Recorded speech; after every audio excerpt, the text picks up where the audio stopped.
Bonjour tout le monde et bienvenue à la balado-diffusion du Bulletin GP. Mon nom est Abdoussal et voici l'épisode numéro 79. Cette semaine, on revient sur la dispute entre Toto Wolff et Christian Horner. On parle de l'annulation du Grand Prix de Singapour et de l'impact sur le calendrier 2021, ainsi que la controverse Pirelli à la suite du Grand Prix d'Azerbaïdjan de dimanche dernier.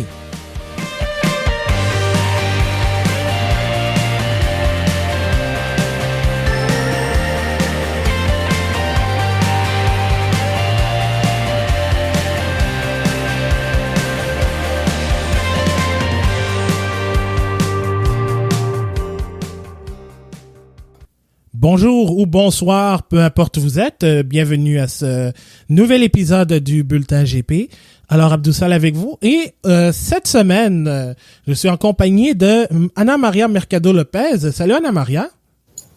Salut Abdou, ça va? Oui, ça va bien toi? Oui, il fait chaud. Ouais, on est passé par une belle période de canicule ici au Québec, mais heureusement dans les prochains jours, ça va être un peu plus frais, donc au moins on peut arrêter d'utiliser le climatiseur. Alors, et parlant de chaleur, à Azerbaïdjan, en fin de semaine, ça a été chaud entre deux personnages, Christian Horner et Toto Wolff, dont ça va être le premier sujet. Et on va commencer, Ana Maria, je vais te faire écouter un clip très populaire. Oh. Let's get ready to rumble!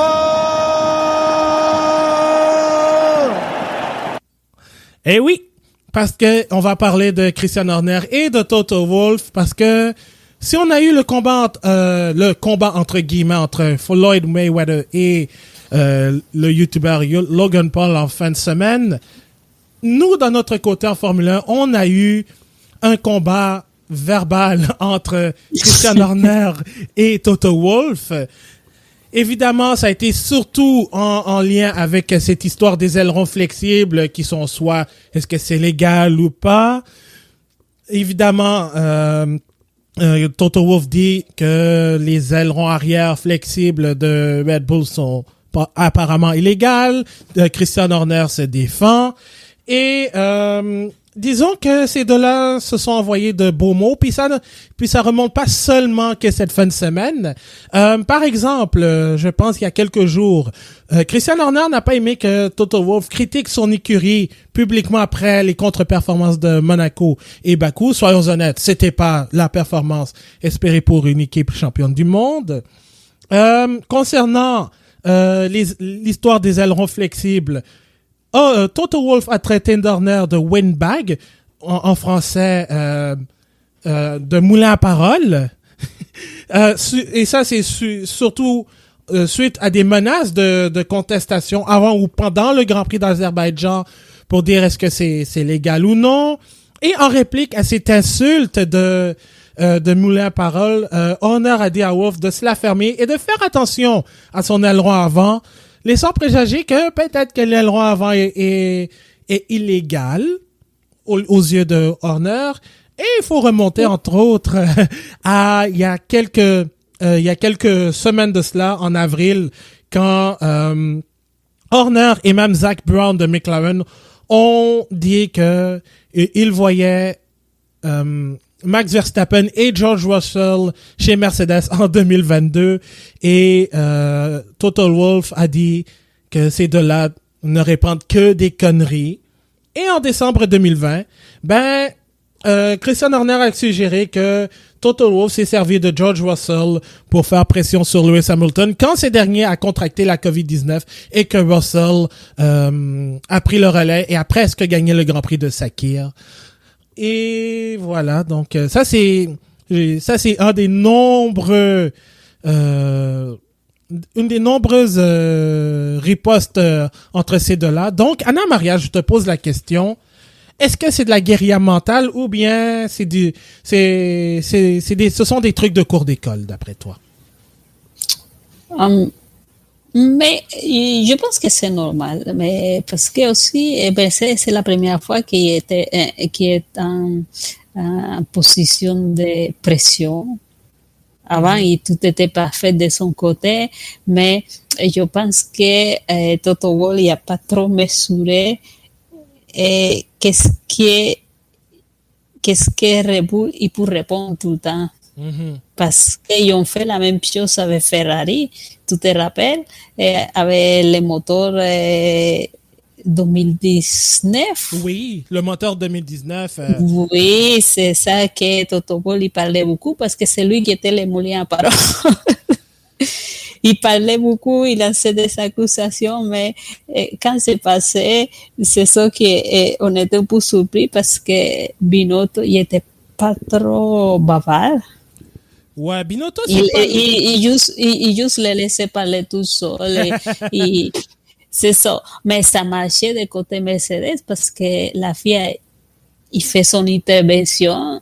Et à la fin, c'est Ferrari qui, on ne sait pas qu'est-ce qui s'est passé, mais il était quand même pénalisé. Mais ils n'ont pas mesuré Toto Wolff, je pense qu'il a sous-estimé Red Bull.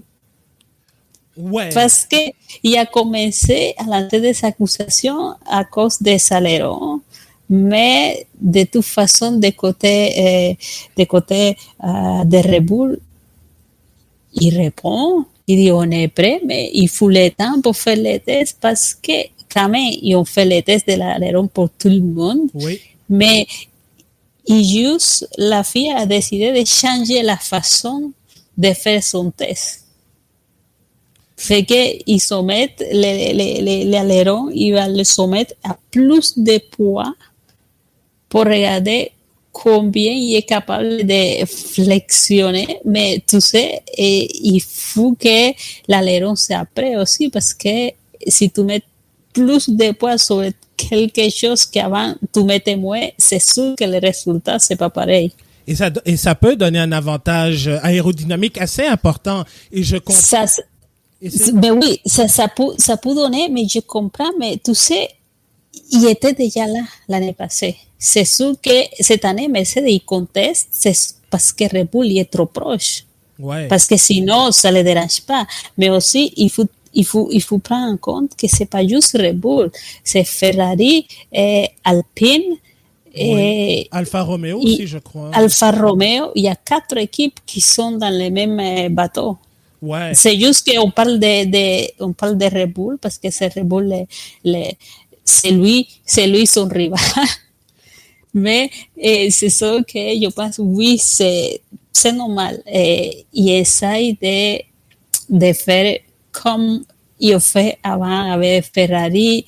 Il a lancé des paroles sur les médias, sur des interviews, fait que ça arrive qu'il n'y a pas eu contestation comme officielle, juste la FIA qui intervient. Mais maintenant, Red Bull est prêt, il dit, OK, tu veux jouer à ça? On t'attend. Il se verrait que l'aileron de Mercedes c'est différent. Et on l'a vu parce que maintenant que Red Bull y parle, et Red Bull dit, OK, si j'ai des pénalités sur mon aileron, toi, tu vas voir ils ont préparé le dossier. Mm-hmm. Parce que dit, la contestation, ça va être ça. On va demander une requête pour ton aileron et on l'a vu parce que, je ne sais pas, la F1 il a mis des caméras. Ouais. Et tu as vu, je ne sais pas si tu as vu les images, l'aileron de la Mercedes, ça l'a d'un DRS, ça s'ouvre et ça se ferme. Ouais. Et très, très pointu. Mais tu vois l'histoire en fait des ailerons flexibles, ça me fait penser un peu l'année dernière. Tu te souviens l'année dernière avec le DAS, Red Bull, je pense, faisait partie d'une des équipes qui essayait de contester. Oui, mais c'est la question, c'est que les ailerons, tout le monde dit ça. Mm-hmm. La différence, c'est qu'il y a des équipes comme Red Bull qui dominent plus l'aérodynamique. Mm-hmm. Ils sont capables d'être, ils ont pas n'importe qui comme ingénieur. C'est lui, c'est l'expert en tout ce qui est l'aérodynamique. Et Red Bull, c'est lui qui est le plus compétent à comprendre comment ça marche. Mais comme comme on avait dit, il y a plusieurs équipes et même si Mercedes il voulait faire aussi, il peut aller essayer de faire le plus possible et le plus efficace. Mais la différence, c'est que les DAS, il y avait personne qui avait ça. C'était quelque chose de nouveau, introduit pour Mercedes et en plus, aucune équipe il y a eu ça, l'avantage de l'avoir. Pourquoi? Parce que la FIA, oui, il a dit c'est correct parce que il n'était pas sur la réglementation. Fait qu'il a dit, OK,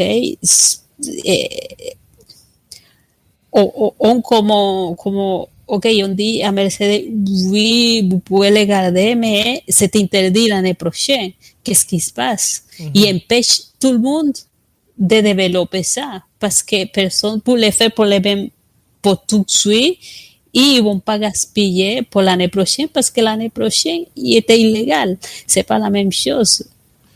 Mais juste pour revenir en fait avec Wolff et Horner, est-ce que tu crois que c'est pas quelque chose qui pourrait être nuisible pour la Formule 1 parce que de voir deux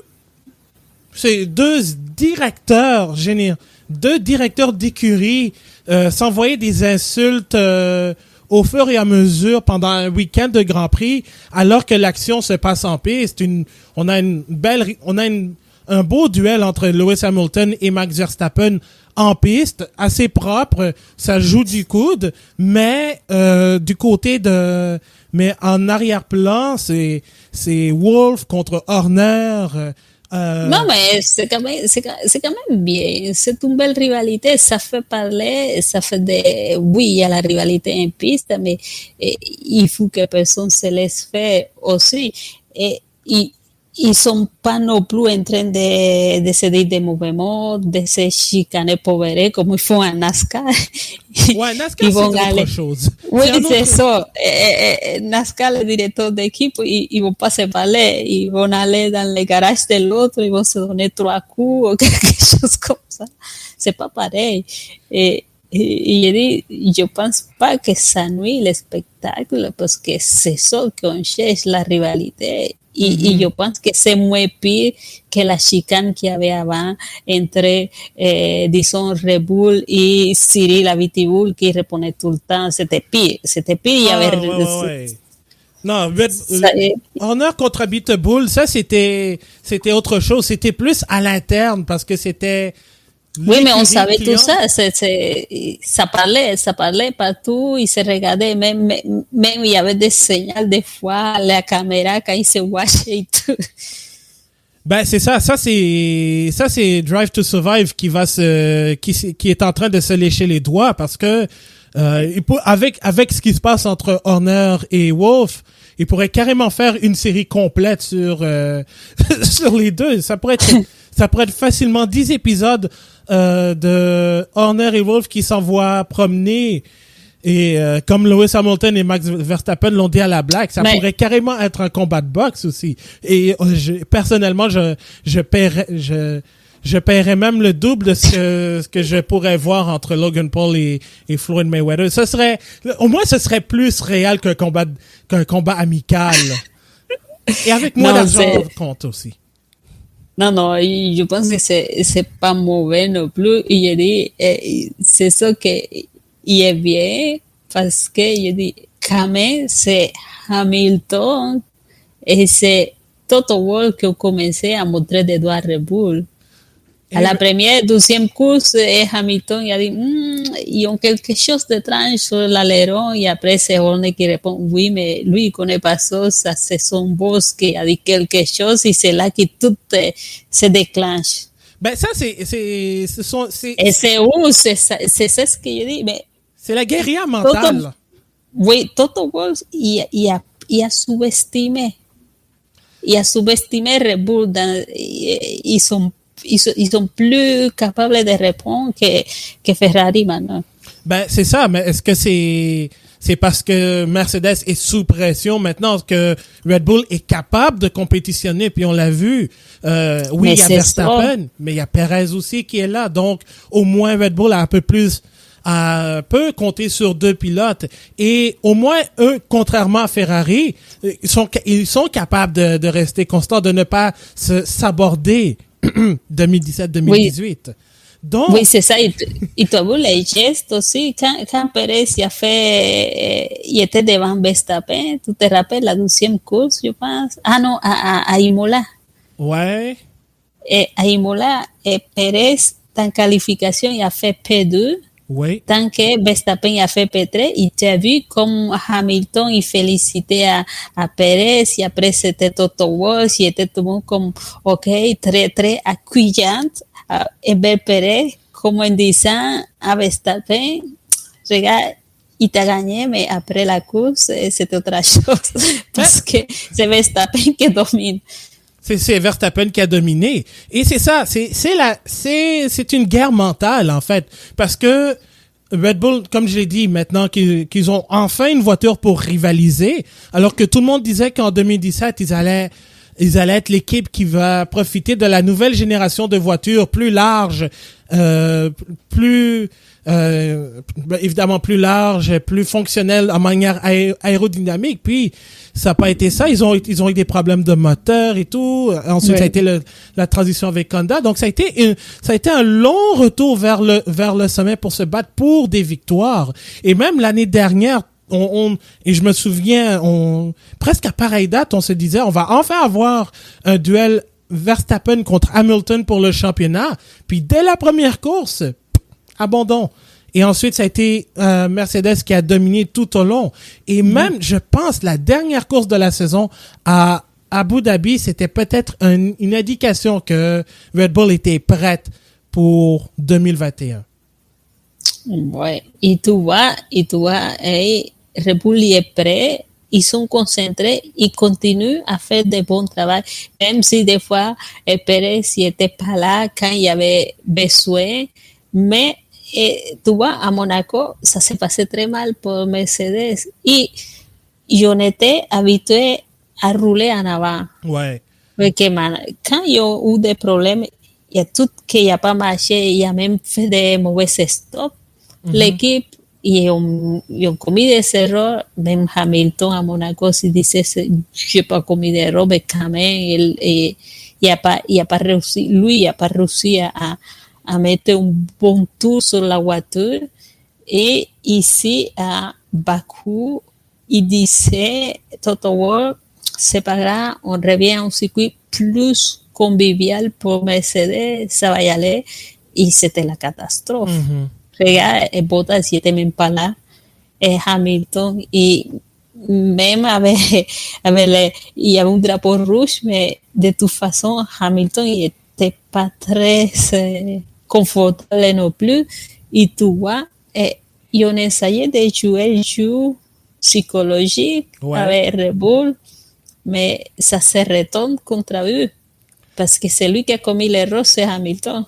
Oui, mais en même temps, la saison on va se le dire, la saison est encore jeune. Donc, c'est sûr que Mercedes peut revenir. Ils ont l'expérience. Ce n'est pas pour rien qu'ils sont septuple champions du monde. Ils sont capables de revenir. Donc, je crois que Toto Wolff sait ce qu'il fait. Je comprends que en ce moment, là, ils savent que Red Bull, ce n'est pas Ferrari. C'est beaucoup plus proche qu'on le pense.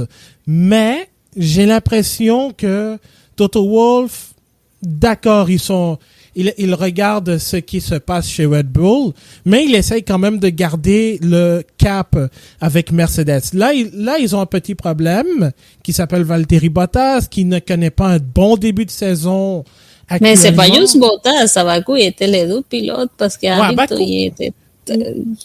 Oui, à Bakou, à Monaco, c'était... Parce qu'à Monaco, c'est Bottas qui était en avant et c'est l'erreur de Mercedes. Bottas, il était là. Non, je comprends. Mais le point est que, en général, cette saison, Bottas n'a pas livré la marchandise et a été malchanceux entre-temps. Bahreïn, il a été complètement largué. Imola, accrochage avec George Russell. Portugal, que c'était pas sa faute. Ouais, Portugal, Imola, c'était pas sa faute. Ça, je pense que c'est clair. Portugal, il a été largué par Hamilton et par Verstappen. Et peut-être que ça aurait, si Perez s'était arrêté un peu plus tôt, il aurait été largué par Checo aussi. Ensuite, il y a eu Espagne, très loin des deux, a pas tant joué un rôle. Donc, ce que je vois mais à Monaco, Bottas y était là. C'est lui qui était le plus confortable avec la voiture. Ça marchait pour lui, les changements. Mais, c'est ça. Ils ont raté les coups au stand. Mais c'est pas, on va pas non plus mettre la faute sur lui parce que si Bottas y aurait été là, ça serait pas la catastrophe maintenant pour Mercedes. Ouais. Et justement, je crois que pour Wolff, lui, son but, il le sait, il est passé par là, comme je l'ai dit avec Ferrari en 2017 et 2018, puis un peu en 2019 aussi, à certaines courses. Ils le savent que ça va pas être, ça ne sera pas de la terre. Donc, oui, comme j'ai dit, Wolff va regarder un œil sur son écurie, mais va garder un œil plus constamment sur Red Bull parce que eux, ils ne niaiseront plus. C'est fini. Je pense ils l'ont prouvé qu'ils ont été capables. Donc, Christian Horner, lui, et ça a souvent été ça, oui, je comprends un peu l'insulte du moulin à parole parce que, je vais dire, Horner, il parle beaucoup aux médias, donne son opinion aussi. Donc, c'est sûr, là, il essaye de déstabiliser, Toto Wolff, comme si c'était quelque chose de nouveau, je dois dire. Mais là, c'est encore plus serré. Mais tu sais aussi, Toto Wolff, il s'est calmé après la qualif. Ouais. Après la qualif à Bakou, il voulait parler à personne. Ben, tu vois, c'est ça, c'est parce que après, il voulait parler à personne parce que il voulait travailler sur les changements à faire. Puis ça a fonctionné pour Hamilton. Ça a fonctionné pour Hamilton. Donc, ça a été pas mal, ça. Donc, en gros, Wolff, lui, il a quand même un travail à faire. On a de son côté, à son travail à faire. Donc, moi, personnellement, je pense que cette histoire, entre autres, des ailerons flexibles, ça va s'étouffer après le Grand Prix de France. Je pense qu'après ça, ce sera terminé. Et on pourra retourner un duel entre Hamilton et Verstappen, comme on l'a tant souhaité. Plutôt que d'avoir... Attends pas que se calme, hein, Toto Wolff, il est pas super. Ça fait des années qu'il gagne. Lui, il va essayer autre chose, hein. Il va pas rester tranquille, juste savoir Verstappen en avant et Red Bull. Ben, comme on dit, Wolff va répondre par la bouche de ses canons, c'est-à-dire en piste. Donc, là en France, Mercedes a toujours été bonne. Autriche, là, ça risque d'être un peu plus serré parce que là, c'est 2 courses et on risque d'avoir un bon duel entre Mercedes et Red Bull. On se le souhaite. Donc, comme je dis, le championnat est encore jeune. Et pour reprendre les fameux mots de Lewis Hamilton, c'est un marathon, pas un sprint. Donc, même si ça s'est mal terminé quelques minutes plus tard, le point tient quand même. Et j'ai l'impression que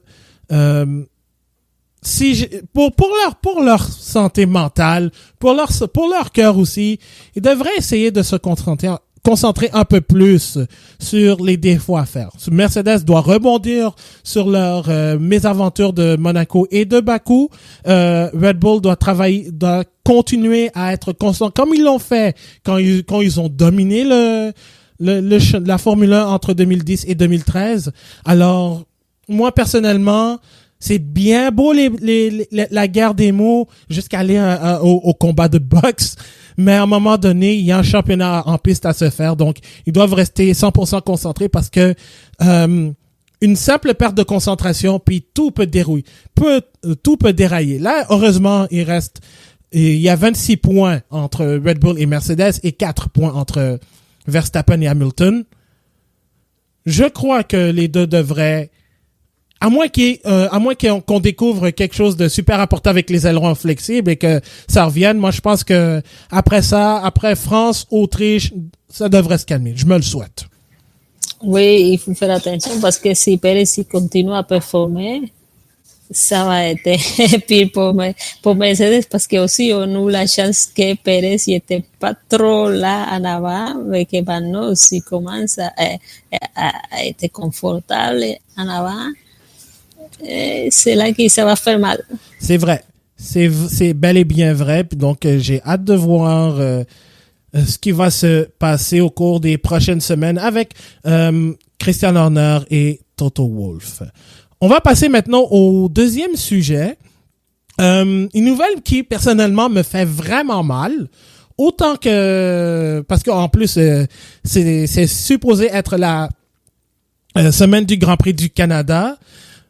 Malheureusement, on l'a pas, mais on a perdu le Grand Prix de Singapour 2021, évidemment en raison des restrictions de voyage liées entre autres avec la COVID-19, donc des restrictions de voyage aussi strictes qu'en Australie, donc la quarantaine obligatoire. Donc c'est plus pour des raisons logistiques et de voyage aussi que le Grand Prix de Singapour a été annulé, et entre autres avec la longue préparation que ça donne, que ça prend, parce que c'est une ville-État Singapour, donc c'est quand même assez petit, mais ça prend beaucoup de préparation. Les options de remplacement possibles, ce serait la Turquie, la Chine, ou bien une course numéro 2 aux États-Unis. Probablement Austin, mais ça reste à voir. Et aussi, c'est pas pour certains, c'est pas une surprise que le Grand Prix de Singapour soit annulé, puisqu'il y a 3 semaines, le World Economic Forum, qui devait avoir lieu à Singapour au mois d'août, a été annulé justement pour les mêmes raisons. Donc, c'est un peu une réaction à la chaîne qui a suivi après cela. Donc, la première question, Anna Maria, est-ce que ça te fait mal de perdre le Grand Prix de Singapour? Regarde, cette année, c'est pas une année normale, fait que je m'attendais à pire, mais que maintenant, j'ai fait mon deuil pour mon Grand Prix de Canada. Les autres, c'est moins pire. Ouais, il y en a qui... C'est moins pire, quand même. Et on peut dire que la F1 essaye de sauver la session, quand même. Ouais. Ils ont fait des efforts. Et c'est sûr qu'on dit, oui, ça fait mal perdre Singapour, mais quand même, ils ont mis 23 courses. Fait que, de toute façon, on peut perdre quelques-uns et on continue à être bien. Je ne sais pas s'il va être remplacé, mais peut-être aux États-Unis, la chose est bon bien, au moins. Ouais. Ben, bien, si ils mettent des publics déjà et ça marche à peu près normal, fait que 2 courses, ça pourrait marcher, mais c'est sûr que ça fait toujours mal perdre Singapour. En plus, c'est un circuit qui n'aime pas Mercedes. Ouais, ben c'est ça, parce que au moins Je pense que Hamilton est content. Ouais, Singapour, c'est pas historiquement, à part quelques fois, c'est pas un circuit où Mercedes, mais ça c'est où Mercedes est fort, mais ça c'est autre chose. Ouais, mais moi personnellement, comme j'ai dit, ça me fait mal parce que Singapour c'est tout, ça donne toujours de relativement de bons grands prix. Puis en plus c'est une course nocturne. C'est une belle place aussi. Ah, c'est une belle place en plus, Singapour. Mais pour moi, ce qui me dérange, c'est que j'aimerais plus avoir Singapour que Russie, par exemple, Sochi. Non. Ben, justement, je vais passer à ma deuxième question. Est-ce que la Formule 1 doit vraiment continuer à se dérouler avec 23 courses? Parce que actuellement, on n'a pas encore annoncé les plans de remplacement. Là, on est à 22 courses officiellement cette saison, mais la Formule 1 tient vraiment à avoir sa 23e course. Et avec l'exemple parfait, ben le Grand Prix du Canada a été annulé. Ça a été remplacé par la Turquie, qui, à cause des restrictions de voyage et parce que le pays est dans la zone est dans la liste rouge de la Grande-Bretagne. Et ça doit entraîner une quarantaine de 14 jours au retour du personnel de la Formule 1, des écuries. Donc, et en plus d'un test négatif, donc c'est pas possible. Ça a entraîné aussi le devancement du Grand Prix de France, et j'ai une pensée à ceux qui voulaient vraiment assister à la course à la date prévue, qui était le 27 juin, qui a été devancé une semaine plus tôt pour avoir 2 courses en Autriche. Moi, je me dis, est-ce que c'est vraiment nécessaire que la Formule 1 aille ces 23 courses vraiment nécessaires? Mais pour moi, c'est pas nécessaire. Mais c'est bien où ils sont en train d'essayer de sauver le plus possible. Ici, pour sauver des courses, il peut aller dévancer à France, pour aller 2 fois en Autriche. C'est bien, au moins, parce qu'on ne sait pas ce qui va se passer avec le Japon, on ne sait pas ce qui va se passer avec l'Australie, Singapour, ils viennent d'être annulés aussi. Et non seulement ça. Oui, mais cette année, c'est pas normal. Je dis, pour moi, pour les années à venir, en situation normale, pour moi, ça serait idéal. Avec 20 courses, c'est bien, parce que ça va aller pas trop loin, le mois de décembre, presque. Ouais, exact. Mais tu vois, on parle du Japon et de l'Australie, mais il y a aussi le Mexique, il y a le Brésil. Il y a le Brésil, c'est ça, c'est pour ça.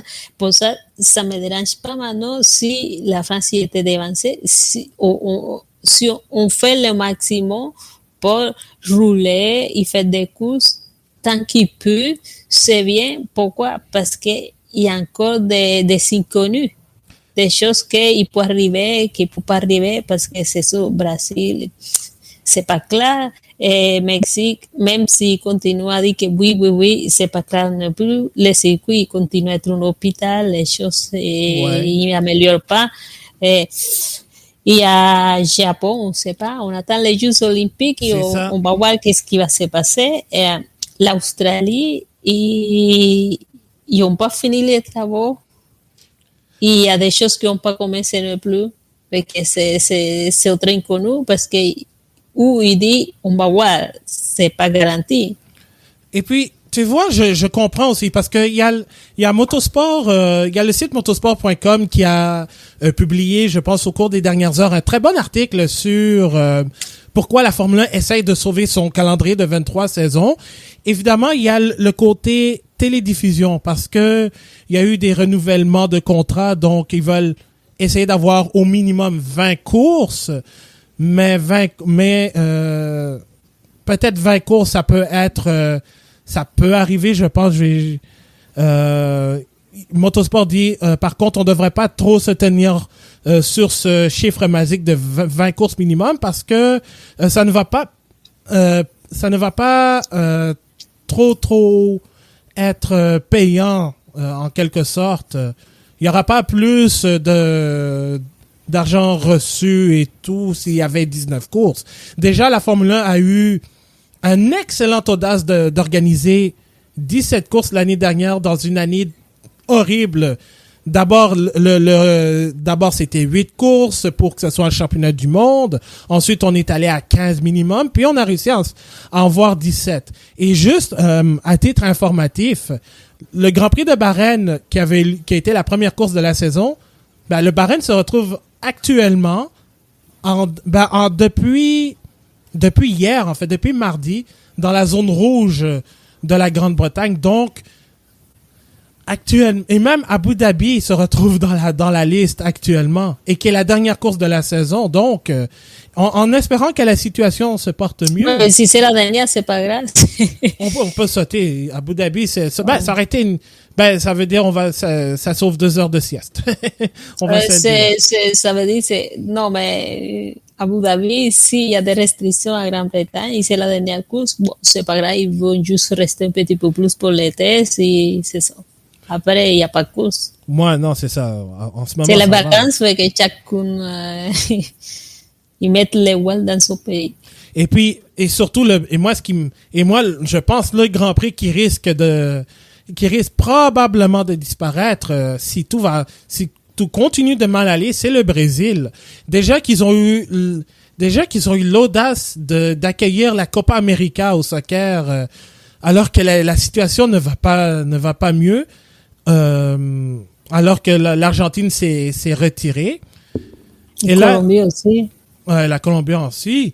Donc là, le Grand Prix du Brésil est encore est pas officiellement sûr d'avoir lieu, même si c'est en novembre. Et comme j'ai dit, la situation, c'est pas fameux. Déjà que le Grand Prix, à l'origine, n'était pas supposé être au calendrier parce qu'il y a eu tout ce problème contractuel avec la tenue d'une course à Sao Paulo. Mais là, la situation sanitaire au Brésil est horrible. Même je pense, il y a des cas où ça descend. J'espère et je le souhaite. Mais Brésil, je pense pas que ça va se produire. L'Australie, ça va dépendre des restrictions de voyage parce que c'est aussi strict qu'à Singapour. L'Arabie Saoudite, eux, ils désirent vraiment avoir le Grand Prix, puis ils ont même dit que la vaccination va être nécessaire pour le personnel de la Formule 1, comme c'est le cas avec le Pays-Bas aussi, parce qu'ils veulent organiser le Grand Prix avec le plus de monde possible, voire même à capacité complète. Donc, je comprends la Formule 1 de vouloir avoir ces 23 courses pour, disons, renflouer les coffres après avoir perdu beaucoup d'argent en matière de courses annulées, reportées et tout. Mais côté humain, ça risque d'être un peu compliqué. Déjà, ça a été un peu difficile de dire, bon, OK, on va devancer le Grand Prix de France d'une semaine alors que je pense je pense que c'était fin avril qu'ils ont annulé qu'ils ont décidé de reporter le Grand Prix de Turquie en quelque sorte, je pense. Oui, mais Turquie venait en remplaçant à Montréal, Ouais. mais c'est juste la France qui a pris une avance comme de une semaine à peu près, juste assez pour que Grosjean ne peut pas s'essayer. Non, c'est ça. Il y aura pas le test en France comme prévu, malheureusement, parce qu'il y a Road America, un circuit qui est bien meilleur que Paul Ricard. Je le dis comme ça en passant. Mais il va faire quand même ses tests. Mais je pense que, moi, j'ai plutôt une pensée pour ceux qui avaient des billets pour le Grand Prix de France, qui avaient déjà tout prévu pour le week-end, évidemment avec les hôtels, le déplacement. Est-ce qu'il y avait des publics en France? Oui. C'est ça qui n'est pas clair. Je pense 15 000 spectateurs à peu près. Donc, de toute façon, il y a pas beaucoup de monde d'habitude. C'est pas moi qui le dis. Il y a quelqu'un qui me dit de toute façon, c'est pas beau, il fait chaud, c'est plate. J'espère qu'ils ont amélioré le trafic. Parce que un ami qui était allé et il se plaignait pendant toute la course qu'il n'y a rien, il fait chaud, c'est juste... Ah oui, c'est vrai, il faisait vraiment chaud. Et en plus, le circuit, la place, il est comme dans un petit village, presque, il est loin de tout. Ouais. Non. Mais lui, il n'était pas content. Parce non, je peux le comprendre, mais je peux et nous aussi, moi d'habitude je ne suis pas content, il est plate aussi la course, c'est sous circuit d'essai, c'est comme... Ouais. Ben, des fois ça me donne m'éblouit parce que je ne sais pas c'est quoi le circuit, c'est quoi la décoration. Ben, moi j'aime regarder d'autres séries sur Paul Ricard plutôt que la Formule 1. Honnêtement, c'est bon pour d'autres séries. Ils sont de toute façon le circuit est modulable, alors. Mais c'est ça que je me dis. À la place d'avoir un programme double en Autriche, ils auraient pu. Non. Non. Ok. Non. Non, j'aurais dit. modifier le circuit. Une fois, il est assez doux, c'est trop. OK, correct. Donc, pas de programme double en France, mais évidemment, on va surveiller, on va voir si on va voir vraiment 23 courses ou peut-être 22, tout dépendamment, mais je pense que la Formule 1 n'est pas tant pressée pour nous offrir un remplacement pour le Grand Prix de Singapour. Alors, on va passer au troisième et dernier sujet de cet épisode. On va revenir sur Pirelli parce que, évidemment, on en avait parlé dans notre émission d'après-course, comme quoi, bon, Pirelli avait des explications à nous donner. Ben, ils nous en ont donné, en fait. Mais ils n'ont pas donné, ils juste essayaient de s'excuser, je pense. Ouais, pour dire, bon, on va regarder cela, mais oui, mais c'est pas une explication. Ils ont dit, on va voir qu'est-ce qui se passe, mais c'est ça. Mais ils disent qu'ils n'excluent pas la présence de débris, parce qu'il faut expliquer aussi que oui, il y a eu les éclatements de pneus de Stroll et de Lance Stroll et de Max Verstappen, mais ils ont retrouvé aussi une coupure profonde d'à peu près 6 à 7 centimètres sur le pneu arrière gauche de Lewis Hamilton quand il y a eu le drapeau rouge, en fait. Donc, et c'est le même train de pneus en plus. Évidemment, en réponse, juste avant ça, Max Verstappen a dit, ouais, Pirelli va essayer de trouver un moyen de se dédouaner, en fait, de dire, c'est les débris. Lui, il n'a eu aucun avertissement sur des possibles vibrations, tout comme Lance Stroll même. Donc. Mais au moins, la seule chose que j'aimais de l'explication de Pirelli est que, au moins, ou même, dit qu'il n'y a pas eu d'avertissement parce qu'il y a des sensors dans toutes les rues, il y a la télémétrie, ou mon auto de route, il y a un pneu supposons il y a quelque chose qui endommagé le pneu, il va m'aviser, ça commence à baisser, c'est ça, il n'y a eu rien sur le Stroll, sur Verstappen, c'était instantané, ça explosait. J'imagine qu'il y a quelque chose à voir avec la fabrication aussi des matériels.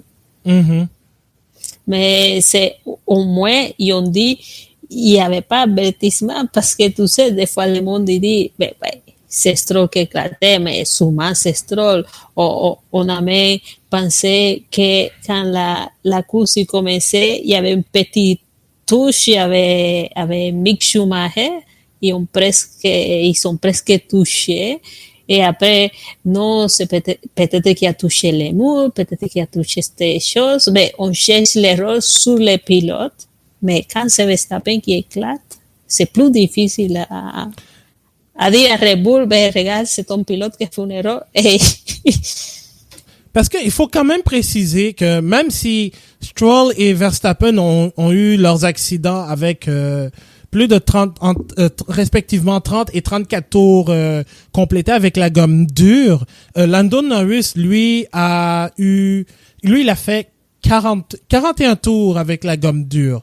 Et je sais pas, peut-être corrigez-moi si je me trompe, mais j'ai cru entendre Norris dire qu'il a eu des vibrations. Est-ce que c'était à cause de du pneu dur? Peut-être il s'est prêté à exploser aussi. On sait jamais. Mais c'est possible qu'il y ait eu des débris parce que c'est pas nécessairement à cause de possibles débris de voitures. Ça peut être aussi des arbres. Parce que il faut pas oublier que Bakou, c'est un circuit venteux. C'est une ville venteuse. Désolé, Chicago. Mais la théorie, c'est bien. La question, c'est pourquoi dans tous les pilotes, c'est les mêmes. C'est Stroll, c'est Verstappen et Hamilton, c'est la même chose. Même si tu me dis, oui, des débris, oui, quand Stroll il y a eu ce éclatement, il y avait plein de débris, mais avant Stroll, il y avait rien. Des fois, on voit sur la piste, il y a quelque chose, il y a quelqu'un qui se plaint parce qu'il y a quelque chose. Il y avait rien. Il n'y avait même pas de public pour dire, il n'y avait même pas de graining pour dire, il y a plein de graining de circuit. Mais c'est ça. Tu vois, des problèmes de pneus, des éclatements de pneus, ça peut arriver. C'est imprévisible, mais ça peut malheureusement arriver. Mais ça ne devrait pas arriver en Formule 1. Non, mais parce que c'est très dangereux. C'est très dangereux, d'accord, mais c'est quelque chose qui peut malheureusement arriver. Et ça s'est produit. Mais deux dans la même course et presque trois si on compte Hamilton, si ça avait continué. Là, il y a un énorme problème. Et c'est pas la première fois que Pirelli fait face avec des problèmes. On se souvient tous de Silverstone 2013. Oui. De Silverstone 2013. On se souvient de Silverstone l'année dernière. On se souvient de Silverstone en 2017 avec les Ferrari qui ont eu des problèmes avec le même pneu. Daniel Kvyat aussi, même si dans ce cas-ci c'était un peu plus différent. Lance Stroll en Toscane aussi l'année dernière. Donc, je sais pas si c'est pas pour j'ai quand même j'ai 28 ans, ça fait une vingtaine d'années que je regarde la Formule 1. À moins que j'ai eu des oublis. Même avec Bridgestone ou Michelin, j'ai pas eu souvenir d'avoir vu autant d'éclatement de pneus. Je sais qu'il y a eu l'histoire de Raikkonen au Grand Prix d'Europe à Nürburgring en 2005. Il y a eu la fameuse histoire du Grand Prix des États-Unis 2005 aussi. Je pense même 2004 quand Ralf Schumacher avec sa Williams a tapé le mur lors de la course. Je sais pas si c'était pour causer un problème de Michelin. Mais là, le problème, c'est que il fallait qu'il utilise les mêmes pneus pendant toute la course. Oui, ça c'est vrai. Il ne peut pas changer. Il peut pas changer. C'était fait pour ça, fait qu'il peut pas changer. Au moins qu'il y avait un problème mécanique, qu'ils ont touché quelque chose, il y avait le droit de changer. Mais sinon, il ne peut pas changer. C'est pas comme la même affaire. Mais dans le cas de Bakou, les équipes ils ont des instructions. Oui. Pirelli est là pour ça, pour donner la pression des pneus, pour donner la fenêtre qui peut plus ou moins la limite où il peut y aller, il peut tirer, mais je pense que si les équipes ils restent dans la fenêtre, ils respectent toutes les instructions de Pirelli, ça devrait pas éclater comme ça. Mm-hmm, exact. Parce que il faut qu'il soit sécuritaire, parce que sinon, si les équipes ne respectent pas les instructions de Pirelli, ils sont quand même un peu pénalisés parce qu'ils jouent avec les feux. Ouais, exact. Donc, ça, je suis en train de regarder, en fait, je vais retourner, en fait, à dimanche pour voir quelle était la stratégie possible. Donc, la stratégie possible pour les écuries, c'était d'aller avec, pour ceux qui se sont qualifiés avec la gomme tendre, c'était 11 à 15 tours, et ensuite passer aux pneus durs entre 36 à 40 tours. Tu vois, et Stroll, il y avait 30. Il y avait, en tout cas, Pirelli a enregistré 29 tours avec les deux. Exact. Et tu vois, il y a quelques pilotes qui ont fait entre 25 et 29 tours pour passer ensuite aux pneus, pour faire 2 arrêts ensuite. Mais évidemment, ça a été causé par la voiture de sécurité et aussi le drapeau rouge. Mais en principe, les pneus durs qui sont plus tendres que ce que ça a été en 2019 devaient durer entre 36 et 40 tours. Donc, est-ce que si Pirelli a fait une erreur, ça c'est une erreur grave parce que on s'entend, c'est au même endroit sur une longue ligne droite et proche de la ligne des puits qui est relativement dangereuse quand même. Alors on s'est un peu sauvé d'une catastrophe, si on peut dire. Oui, parce que je pense pas plutôt que ça soit comme où ça se peut que Pirelli a fait une erreur, c'est juste pour moi, ça serait le contrôle de qualité. Mhm. Parce que Ça devrait être là parce que, c'est ça, tantôt on se parlait que il y avait la pression qui était donnée pour Pirelli Ouais. et après il était changé pour une plus haute. Mhm. Qu'est-ce qu'il avait donné avant? Ben moi, je pensais peut-être c'est ça. Quelqu'un me dit, non, au contraire, ça améliore. Mhm. Si c'était plus basse, ça va éclater plus vite s'il y a des problèmes.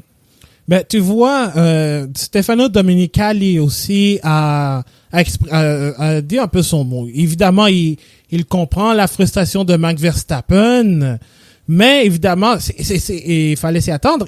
Il a protégé Pirelli en disant il faut faire attention avec ces genres de trucs parce que mais je peux croire aussi la théorie des débris parce que l'accident de Max, certes, c'est arrivé plusieurs tours après le tour de Lance Stroll, donc peut-être qu'il y avait un débris dans la voiture de la voiture de Stroll qui n'avait pas été retiré de la piste. Ça peut arriver, mais Mais il passait pas par là non plus parce que Stroll, je sais pas si l'ont mis ou non. C'est avec Verstappen qui ont mis le monde qui passait pour les box à la Ouais. place pour nettoyer, c'est avec Verstappen.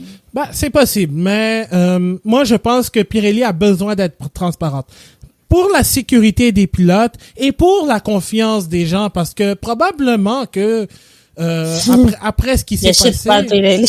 ouais, ils achètent pas. Ouais, il y a sûrement ça aussi le côté marketing, mais aussi l'aspect sécurité, comment les gens voient un peu parce que c'est une question de sécurité aussi. Donc vraiment de voir qu'est-ce que Pirelli devrait faire de plus. Évidemment pour ne pas sacrifier le spectacle, évidemment, mais il faut que ce soit plus sécuritaire et que Pirelli soit plus strict en fait dans le contrôle de qualité justement. C'est ça. J'imagine que c'est là qu'il se joue. Pirelli, il doit regarder son contrôle de qualité parce que de la façon que Hamilton, ça là que c'était le prochain à éclater, C'était le s'il prochain. s'arrête pas. Ouais. Oui. En plus, tu vois la photo de celui de Stroll, il y a toute partie.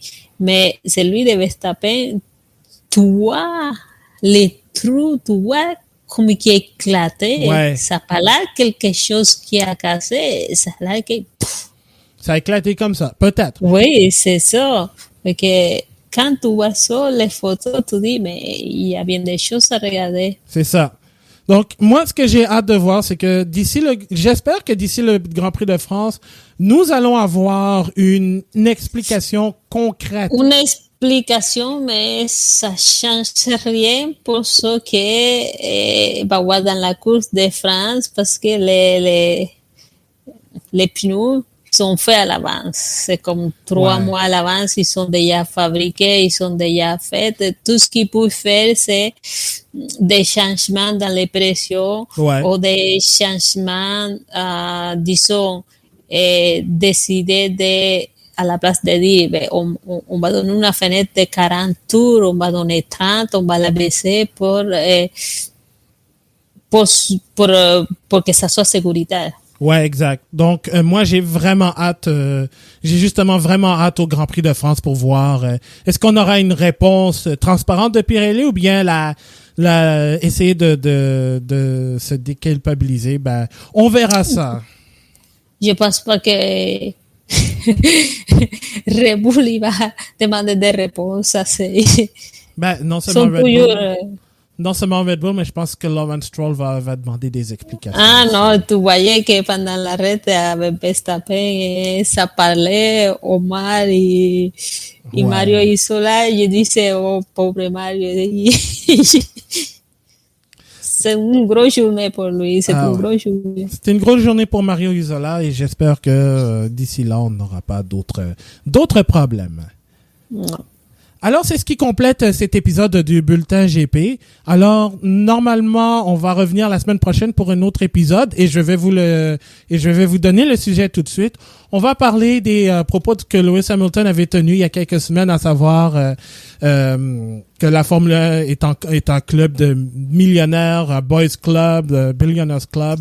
Donc on va débattre là-dessus. Donc je vous donne déjà le sujet pour la semaine prochaine. Entre-temps, Passez juste savoir mon dernier tweet. Oh, OK. On garde la surprise pour la semaine prochaine. On va vraiment garder la surprise d'Anna Maria pour la semaine prochaine.